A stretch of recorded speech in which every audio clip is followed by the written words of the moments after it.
My mother-in-law told my husband to leave me, saying, "She's not good enough for our family." I smiled and walked away.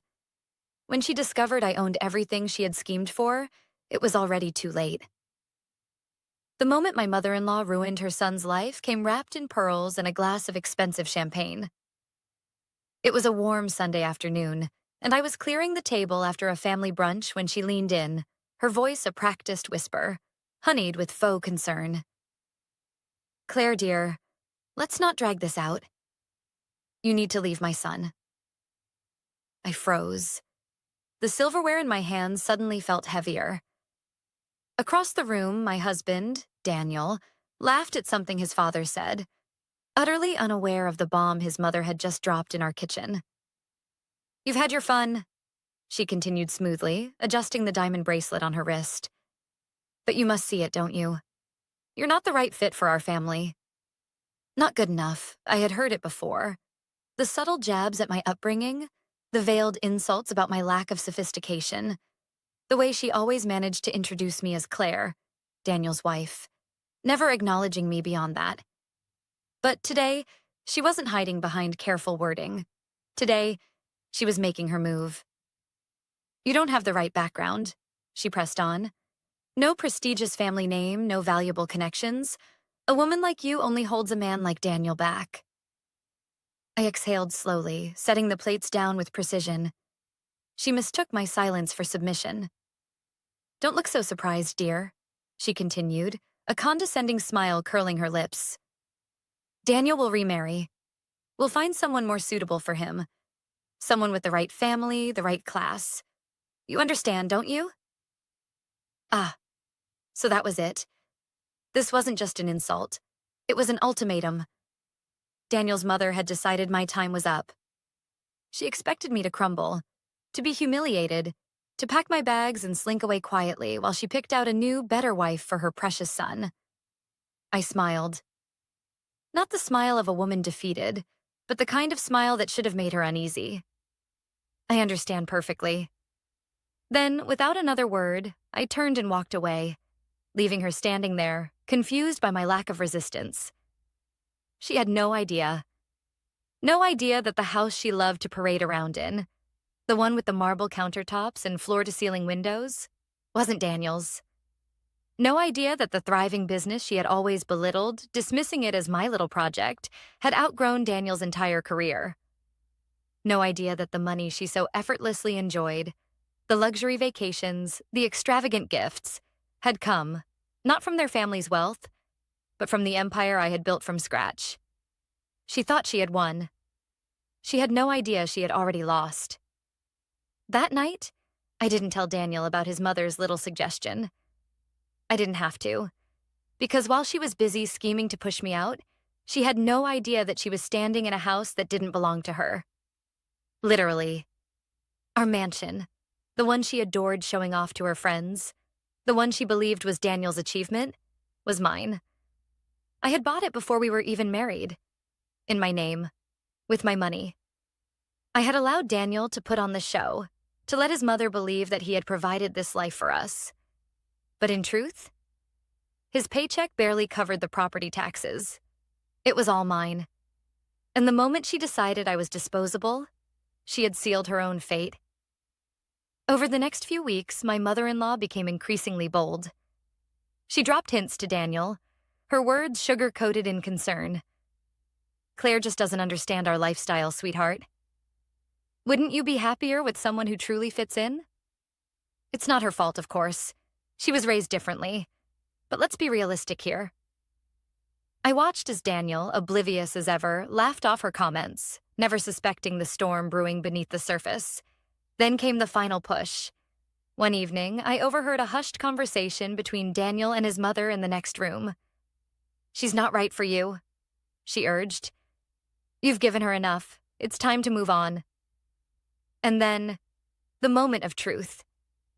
"If you divorce her now, I'll make sure you walk away with everything." I nearly laughed out loud. She thought she had power over me. She had no idea. That night, as I lay in bed beside my husband, the man who had unknowingly let his mother declare war on our marriage, I realized something. I wasn't angry. I wasn't even surprised. I was just amused. Because the truth was, they had already lost. They just didn't know it yet. The first crack in Daniel's perfect world came the next morning at breakfast. I sat across from him, sipping my coffee, watching as he scrolled through his phone with his usual distracted ease. He had no idea what his mother had set in motion the night before. No idea that the battle had already begun. "You're quiet today," he mused, glancing up from his screen. "Everything okay?" I smiled. Everything's perfect. And it was. Because I had made my decision. I wasn't going to beg. I wasn't going to argue. I wasn't even going to fight. I was going to let them win. Or at least, let them think they had won. Because what's more satisfying than defeating your enemy? Letting them dig their own grave first. By mid-afternoon, I received the first text. It was from my mother-in-law. "Daniel and I had a lovely lunch today. He agrees it's time to move forward." Time to move forward. Ah, she thought she was already in control. I took a sip of wine, letting the message sit unanswered for a while. I wanted her to feel confident. Overconfident. 2 hours later, another message arrived. "I hope you understand, Claire. This is what's best for everyone." I chuckled. Best for everyone? No, Margaret.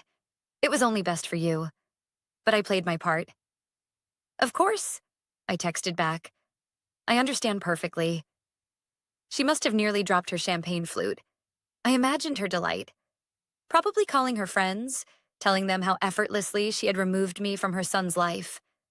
I could practically hear her gloating. She took it so well. She knows her place. Finally, Daniel can be with someone worthy of our family. Oh, Margaret. She truly had no idea. That evening, Daniel arrived home later than usual. He hesitated in the doorway, as if weighing his words.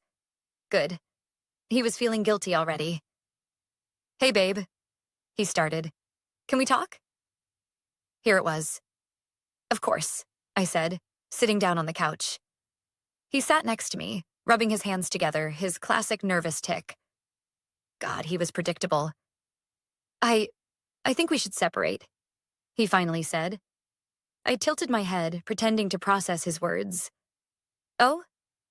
It's just, we want different things," he explained, using the same rehearsed lines every cheater, liar, and coward has used since the dawn of time. "Who's we?"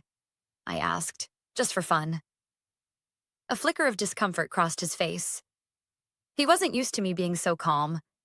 He had probably expected tears, anger, some kind of outburst. But all I did was smile. "If that's what you want, Daniel," I said smoothly. He blinked. "Wait, you're not upset? Why would I be?" He searched my face, confused. This wasn't the reaction he had been expecting. You don't want to fight for our marriage?" "Should I?" I asked, standing up. "It seems you've already made up your mind." I walked into our bedroom, grabbed a suitcase, and placed it on the bed. "I'll give you some space," I said. "I'll stay somewhere else for a while." The look on his face was priceless. "Claire, wait. I don't mean you have to leave tonight. I just meant—" But I was already packing. Let him think I was hurt. Let him think I was heartbroken. Let him think he was in control.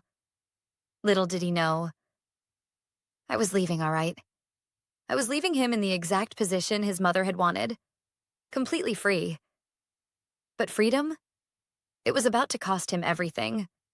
I stayed at a luxury hotel that night. The same one my mother-in-law had once bragged about hosting charity events in. The irony was almost poetic. I took my time, ordering champagne, sitting by the window overlooking the city skyline, enjoying the quiet. Tomorrow, Margaret would wake up believing she had won. Daniel would believe he was moving forward, unburdened by me.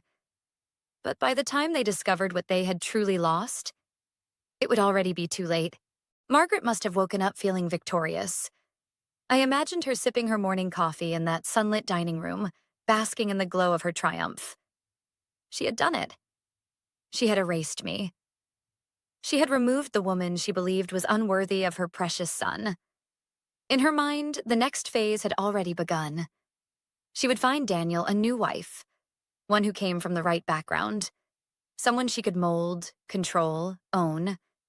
And as for me, I was supposed to be broken, miserable, a cautionary tale of what happens to women who forget their place. I smiled at the thought. She had no idea that while she was basking in her victory, her world was about to crumble. That morning, Daniel learned his first hard lesson. I got a text from him around 10 a.m. "Claire, we need to talk. Something's wrong with the house?" I didn't reply. By noon, my phone buzzed again. "Why is the bank saying my name isn't on the mortgage? Call me." Ah, there it is. It had taken him less than 24 hours to realize what he had truly lost. But I wasn't done yet. I let the messages pile up, his confusion turning to frustration, then panic. At 3 p.m., my lawyer sent me a simple text. He called. "He's realizing the truth. Let me know when you want to respond." Not yet. Let him stew. It wasn't until the following evening that Margaret herself became aware of the disaster. I was in my hotel room enjoying a quiet dinner when my lawyer forwarded me another message. "Margaret just called. She's furious. She claims there's been a mistake." I could almost hear her shrill voice. "What do you mean my son's name isn't on the house?" She must have insisted it was an oversight. A paperwork error. After all, in her mind, everything Daniel had must belong to him. Except it didn't. Not the house, not the investments, not even the business she had mocked for years. I took another sip of wine. She would soon learn that the real mistake had been underestimating me. By the time Daniel and his mother demanded answers, I was ready. I met them at the house. The one Margaret had once loved calling their family estate. Daniel was already waiting in the driveway, arms crossed, pacing. Margaret was beside him, her carefully polished poise beginning to crack. "Claire," Daniel said, "we need to talk." "Do we?" I said, stepping out of the car with slow, deliberate ease. "Yes," his mother snapped. "There's been a mistake. The bank is saying this house is in your name." "That's not a mistake," I replied smoothly. Silence. Margaret blinked, as if trying to comprehend words she had never imagined hearing. "But that doesn't make sense," Daniel said, a touch of desperation creeping into his voice. "I thought—" "You thought what?" I asked, tilting my head. "That you owned this house? That we owned it?" I let the words sink in. "Daniel, this house was never yours." Margaret's face drained of color. "No," she said quickly. No, that's not possible. That's reality." I finished for her. Daniel stared at me, shaking his head. "But we lived here together. And I let you," I said simply. A beat of silence. And then Margaret did what she always did when things didn't go her way. She got angry. "This is ridiculous," she spat, her voice rising. "You are nothing without my son. You had nothing before him. I had everything before him," I corrected, my voice calm. "And I still do." Daniel exhaled sharply, dragging a hand through his hair. I could see the realization beginning to dawn. This was bigger than just the house. "Claire," Daniel said, voice softer now. "Let's talk this through. Maybe we can work something out." I smiled. "Oh, Daniel," I said lightly. "We already did. That's why you signed a prenup." Margaret gasped. Daniel froze. And just like that, I watched their world shatter. I turned to leave, but not before dropping one last truth. "You wanted to be free of me," I said. "Well, congratulations. You got exactly what you wanted." And with that, I walked away, leaving them standing on my property, realizing, far too late, that they had gambled and lost everything. Margaret stood frozen, her carefully curated world crashing down around her. Daniel, meanwhile, was in pure disbelief. His face was pale, his mouth slightly open as if he was struggling to process the words I had just spoken. "Claire, we can fix this," he finally said. I almost laughed. "Fix what?" I asked. "Your mother's little scheme? The way you went along with it? Or the fact that you thought you could just walk away and keep everything I built?" Margaret stepped forward, fury radiating from every pore. "You tricked him," she hissed. "You manipulated my son into signing that prenup." I tilted my head, letting the weight of her words hang in the air. "Tricked?" I echoed. "You mean the prenup that Daniel signed willingly? The one that legally protects my business, my assets, and my property?" Daniel opened his mouth to speak, but I held up a hand. "Tell me, Daniel," I said, "did you even read it? Or did you just assume, like your mother, that none of this would ever matter?" Silence. That told me everything I needed to know. Margaret's breath came quick and sharp. She wasn't just furious, she was panicking. "This is wrong," she spat. "You're being spiteful. You're tearing this family apart out of pure pettiness." "Am I?" I said, my voice smooth as silk. "Or are you just angry that the game you started didn't end the way you planned?" Margaret's face turned a deep shade of red. "You were never good enough for this family," she snapped. I took a step forward, meeting her glare head-on. "And yet," I said softly, "it's still my name on the deed." The air between us crackled. For the first time in her life, Margaret was powerless, and she knew it. I turned to leave, but Daniel grabbed my wrist. Gently, but desperate. "Claire, please." I paused, looking down at his hand.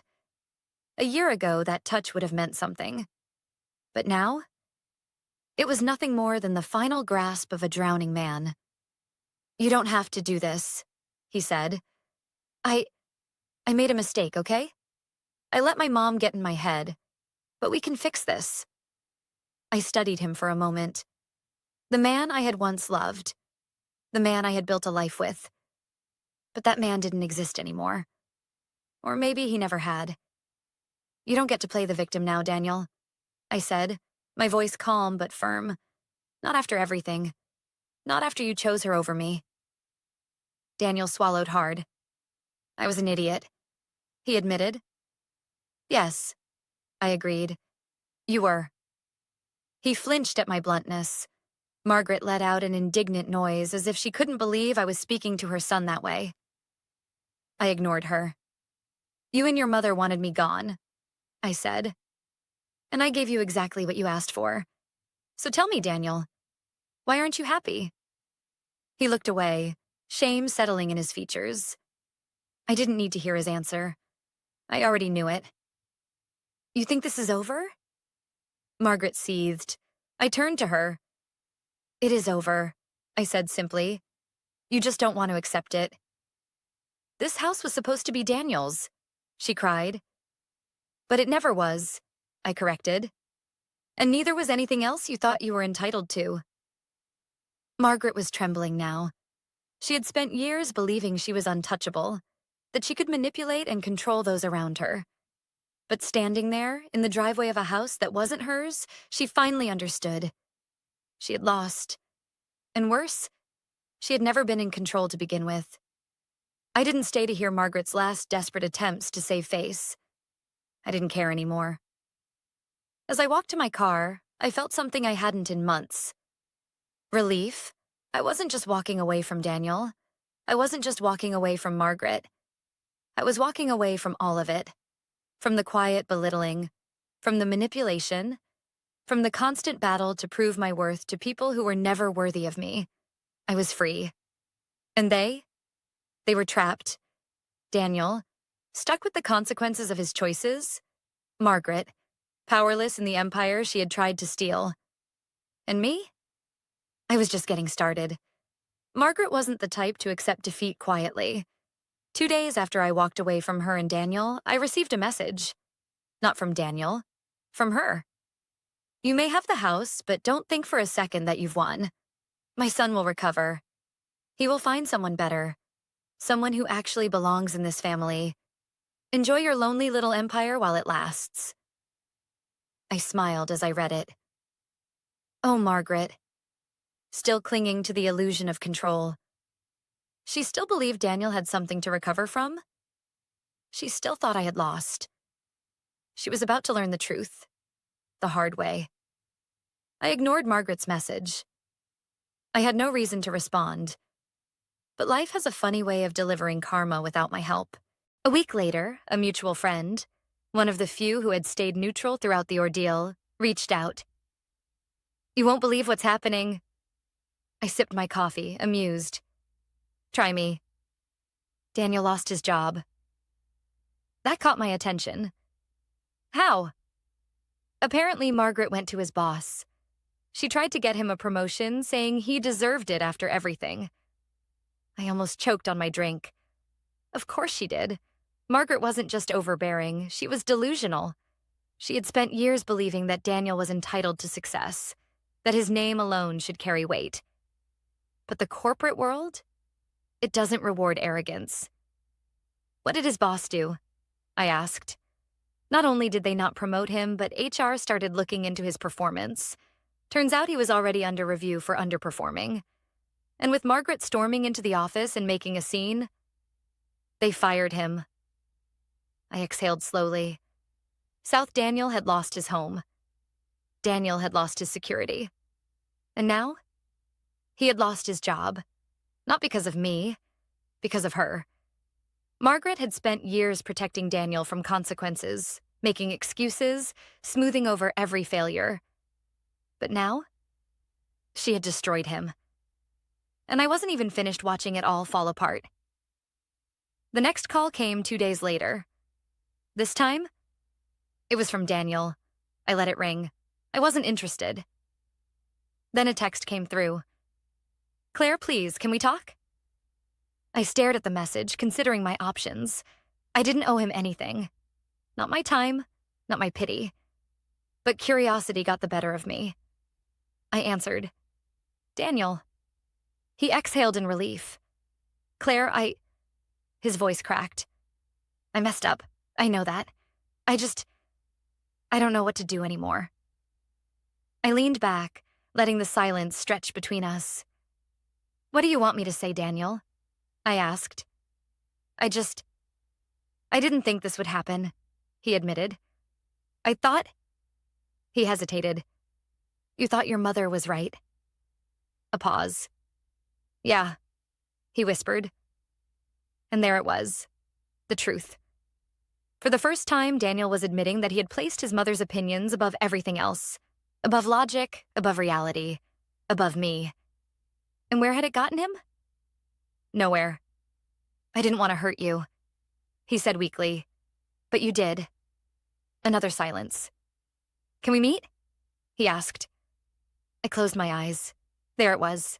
The last, desperate attempt to pull me back. But he didn't want me. He wanted security. He wanted the life he threw away. And I wasn't in the business of saving men from their own arrogance. No, Daniel, I said. We have nothing left to talk about. And for the first time, I heard real panic in his voice. Claire, wait. Goodbye, Daniel. I hung up. I thought that would be the end of it. But Margaret? She wasn't done embarrassing herself yet. 2 days later, she showed up, at my office. Storming past my receptionist, she barged into my private office like she still had authority over my life. This is your fault, she spat, slamming her hands on my desk.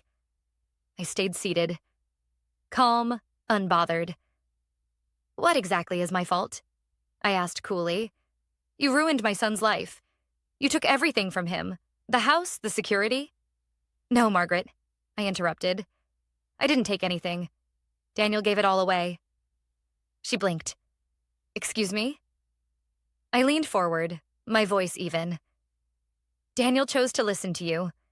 He chose to believe I was disposable. He chose to walk away. I let the words sink in. But tell me something, Margaret, I continued. When you told him to leave me, when you promised him something better, did you ever stop to think? What if you were wrong? She paled. I... No, I said softly, cutting her off. You didn't. I stood up, slowly. And now you have to live with it. Margaret opened her mouth, but no words came out. Because deep down, she knew the truth. I had never been the problem. She was. She had built Daniel into a man who couldn't stand on his own. She had raised him to believe entitlement was strength. And in the end, it was her own arrogance that had destroyed him. Margaret stumbled backward, suddenly looking much, much older. Get out of my office, Margaret, I said calmly. She hesitated, one last moment of defiance. But in the end, she had no power left. So she left. And as the door clicked shut behind her, I let out a slow, satisfied breath. The storm was over. And I was still standing. Margaret never contacted me again after that day. Neither did Daniel. The silence was deafening, but it was the best kind of silence. The kind that signified freedom. No more manipulation, no more second-guessing myself. No more fighting for a place in a family that never deserved me. I had won. But more importantly, I had grown.